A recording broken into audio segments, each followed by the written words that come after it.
Welcome everybody to another edition of Fins Up Podcast with your host, Chad Martin, JC Martin, talking Ole Miss football, Ole Miss sports in general, and we're coming off a big win this weekend against Georgia Southern, a win Ole Miss much needed.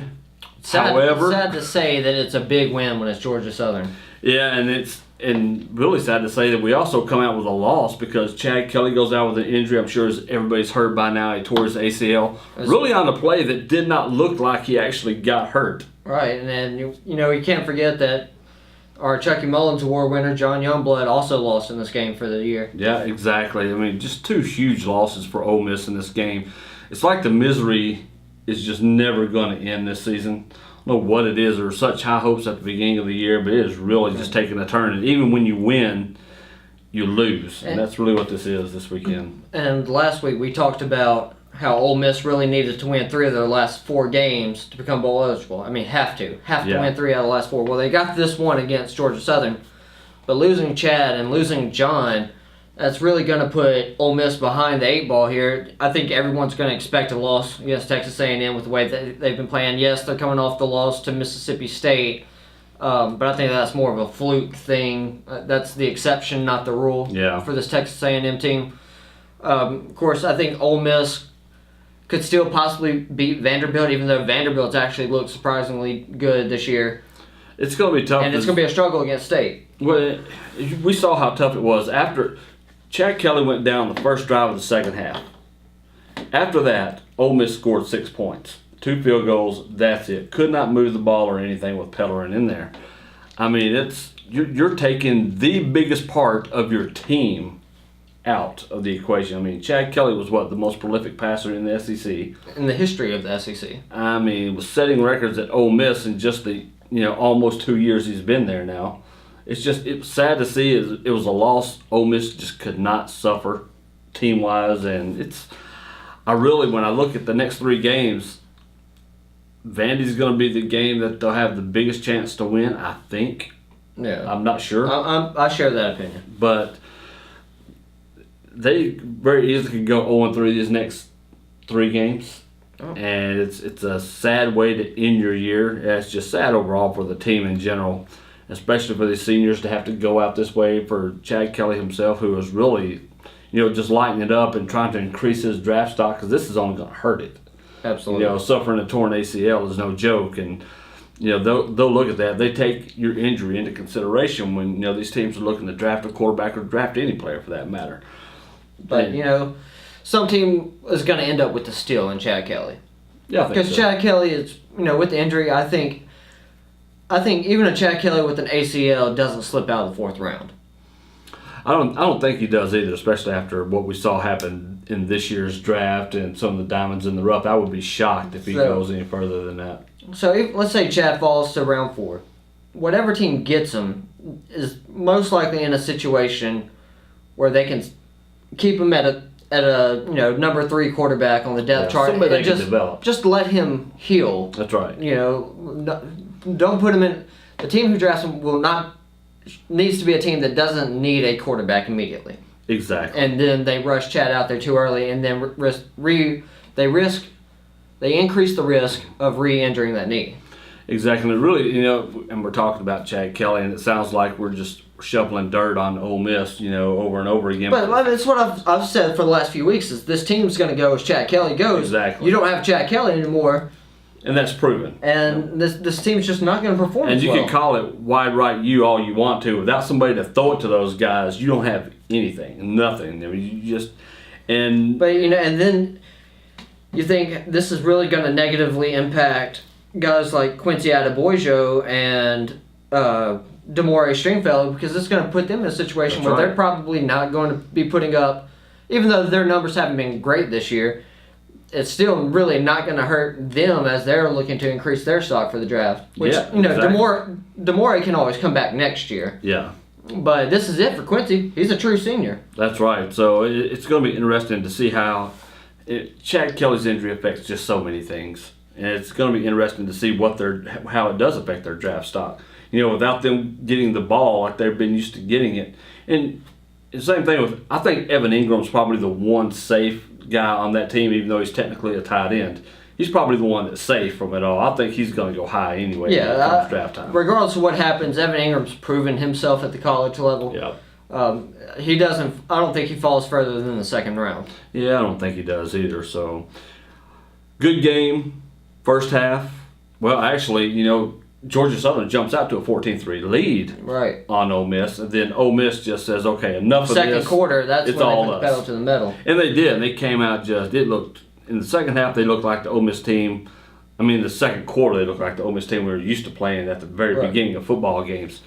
Then after Chad Kelly gets hurt, it goes downhill. Ole Miss still hangs on to win 37-27. And Ole Miss still has not, to this point, Ole Miss has not been trailing at halftime. That's amazing. Despite this gross start against Georgia Southern. And they were giving up rushing yards like crazy to begin with. I mean, that little super long touchdown just got burned on. It was just a lot of things there's a lot of areas Ole Miss is going to have to develop and look at over the next season, getting ready for next year. And it sucks that we're still 3 games out and having to really look at next year already. But you know what? It is what it is this year. There's nothing we can really do about it at this point. Right, you just got to charge it to the game. That's it. Just see what they can do, see how you can coach them up, and see if these guys are going to step up to the challenge, because it's going to be a challenge. There's no doubt about that. What we've seen with Jason Pellerin and his spot duty that he's come in this year is like he's a running option quarterback. Yeah. We don't know what he can really do with his arm yet. We're about to find out. So, but Hugh Freeze's offense is kind of predicated upon spreading the ball out. He runs that spread offense, put 3-4 receivers out there at a time, let them run the routes. But now you're looking at possibly having to run a lot more read option. Oh, yeah. And I just think that's going to be a death nail in their coffin if they rely on that, because I just don't think they have the firepower in the back end of it running-wise to make that effective with what they've got on offense right now. So it's terrible. Let's get into men's golf real quick. Ole Miss, they finished up their fall play with a win in Hawaii.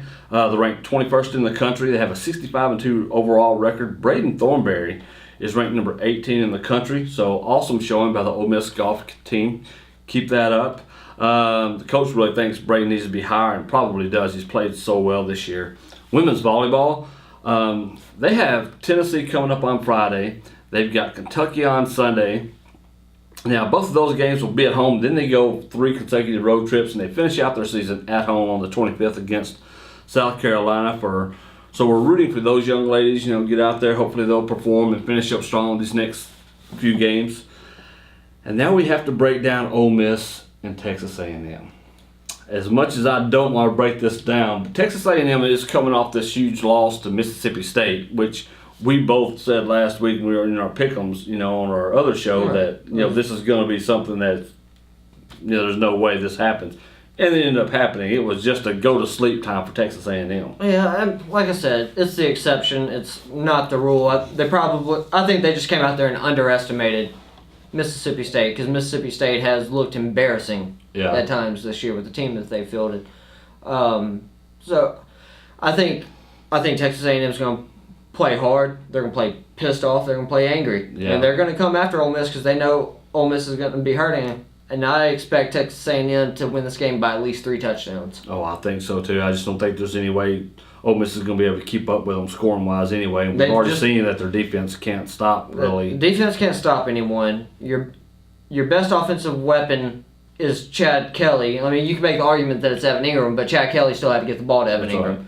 Well, now you're relying on Jason Pellerin, and we really don't know what Jason Pellerin is at this point to get the ball to Evan Ingram, Quincy Adeboyejo, Damari Stringfellow, Van Jefferson, A.J. Brown, whoever it might be. The amount of season-ending injuries that this Ole Miss team has faced this year, Chad, John Youngblood, Ken Webster, DK Metcalf, who was playing, who has showed that he was going to be a red zone threat before he got injured in that second game of the season against Wofford. So it's been a rough go for him. This Texas A&M team is. I'm not saying that they're at full health, because everyone at this point in the season is banged up and they're missing players. But Texas A&M's a lot more frightening than Ole Miss is. And you're going to Texas A&M, I believe? Yeah, yes they are. So It's not going to be good for them. It's going to be an ugly, ugly weekend, I'm afraid. But if Ole Miss were to beat Texas A&M somehow, what are they going to have to do defensively to stop Texas A&M? Well, they could try playing, I would say they could try playing defense the way the Cowboys are doing it right now. Only rush 3 or 4, keep everybody back in coverage. But even if they do that, as big as Texas A&M's offensive line is, they've got running backs, so they would then just run the ball all over Ole Miss.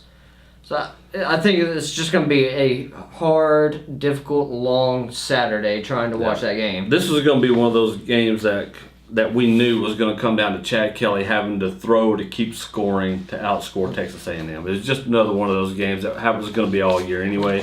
And now without that weapon, they're at Kyle Field, the 12th man. Yeah, it's going to be miserable. It's going to be a long, long night this weekend. So I don't know what else I really want to talk about. I hate to sound down on the team, and we've been doing this a lot here lately, but they haven't given us a reason to be really optimistic. It's now the best part of the team is gone. The reason we really like talking about some of this stuff, when we were looking for shiny objects to talk about in this turd of a season, it was Chad Kelly. It was the one constant that we could talk about and say, okay, well, if nothing else, at least we get to watch Chad Kelly play and play out his career. They may not be winning games, but at least he's setting records and having a good showing and keeping Ole Miss competitive. As of this Sunday, that ends. The Saturday, excuse me. So, Chad's gone, and of course we wish him the best with the surgery and his recovery and his journey to the NFL, because he is going to be drafted. Oh, yeah. Absolutely. We just don't want to be drafted anybody in the NFC East. Anybody else, good luck and God bless. That's letting our homer out right there. Except for San Francisco, don't go there either. We don't want you there. Or Pittsburgh, I'm just don't go to Pittsburgh. We don't want you to go there either. All right, so maybe there are a few places we don't want you to go. So, but anywho, it's rough. It's hard to see him gone. Like you said, he is technically the most efficient SEC quarterback of all time, with a minimum of 20 games played. Yeah, exactly. He averaged 309.1 yards per game during his career at Ole Miss, which is, it's incredible. It's fantastic. Yeah, it's just phenomenal. He came in, didn't even play 2 full seasons at Ole Miss, broke all kinds of passing records, Eli Manning's records, Archie Manning's records. So, Chad was the man, and it was a real flash, blink of the eye, and he's gone. Exactly. But just Chad, if for some reason you're watching this, just know that your time and your effort and your work ethic that you had here at the University of Mississippi was appreciated by all of us. Well, it definitely was. It was something that was fun to see him, fun to watch and talk about and witness and get to see his growth and coming from Last Chance U and get to come in here and have the opportunity and take advantage of the opportunity. And by all accounts, great teammate, a great person to have on the team, and man, he's going to be sorely missed. I had earlier today when we were getting ready for the show and to do all these shows that we're taping tonight, I was like, man, you know what? I want to do something. I had a parody lined up that I wanted to do. And not so much as a parody, but it's actually like a sad thing as a tribute to Chad Kelly. But I was so depressed, but I started trying to put it together. I was like, I'm not doing this. I'm not doing this at all. So maybe sometime in the future we get ready for the draft, we can put it back together. I still got the ideas written down. But right now, the wounds are too fresh. Absolutely. I don't want to talk about it. But guys, try to enjoy the game this weekend. You got some comments? Just watch, cheer on Ole Miss. That's at this point, that's all you can do is just root for your team. That's it. Do the absolute best they can. That's right. Follow us on Facebook at Fins Up Podcast. Follow us on Twitter at Fins Up Podcast. You can follow us on our Patreon page, which is patreon.com/SportsClash Radio or /SportsClash, excuse me. Leave your comments at the bottom of the video. Let us know what you think about it. How do you feel about Chad Kelly? How do you feel about the game this past weekend? Seeing that when he went down, what were your thoughts about it? Like I said, I didn't think it was anything serious. It didn't look like it was anything serious. A freak fluke injury. Yeah, and when he was walking to the back, it didn't look like it was that serious, really. He looked like a little hobble, but I thought it was sprained ankle or anything like that. But no. Then you get the worst news, and that's it. And it's funny that it's kind of like when Marcus Lattimore got his knee completely blown out. And if you haven't, go to YouTube and look it up. The Marcus Lattimore, he was a running back at South Carolina several years back. But he just took a nasty hit to the kneecap. You could see his whole knee shift out and over. And you knew instantly, this is bad. Yeah. This is really bad. But they came and they worked on him and they lifted him up and they put him on the cart to carry him to the back. And he's just stone-faced the whole time. He's not crying. He doesn't physically show you that he's in tremendous pain. It was very stoic, and I got that same vibe from Chaz. He's a tough dude. Yeah, he is. So, anyway, guys, we got to get out of here. Appreciate you tuning in. We'll talk to you soon. Hotty toddy. Fins up.